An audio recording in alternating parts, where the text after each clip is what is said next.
Lapu-Lapu City nangandam na sa venue din ipahigayon ang vaccination alang sa mga senior citizens. Apan pagpangabot sa mga bakuna, wa pamasayri. Siluan meron din na sa report.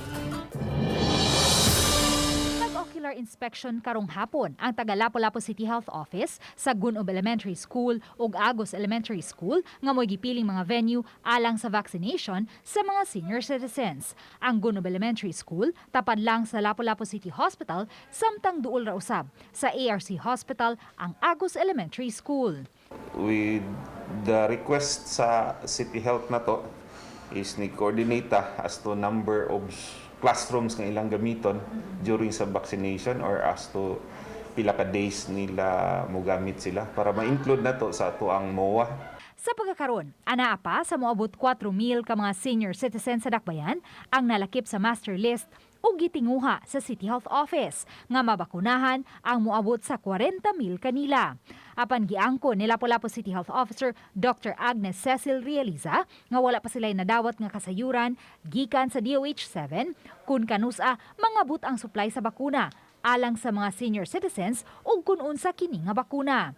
Ang naabot pa lang ang dugang 1,000 doses sa Sinovac alang sa 1,000 usab ka mga frontline health workers nga wala madungan og bakuna sa unang duha ka batch. Wala pa mo kibaw unsa nga bakuna ihatag sa senior pero more or less tingali ang mahahatag tay mga Sinovac kay na naman may bag-o pong ka memo and guidelines nga ang Sinovac pwede ra mahatag sa mga senior citizen.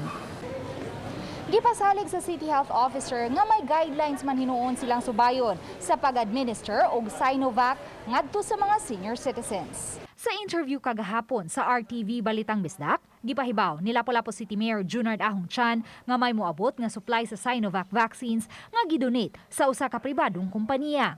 Kini ang gamiton sa Dakbayan samtang wala pa mangabot ang supply gikan sa DOH aron magkasugod na og pagpamakuna sa mga senior citizens. We are expecting 100,000 na ma-vaccinated. This is about 200,000. Ang ilang employees, mga 5,000 lang.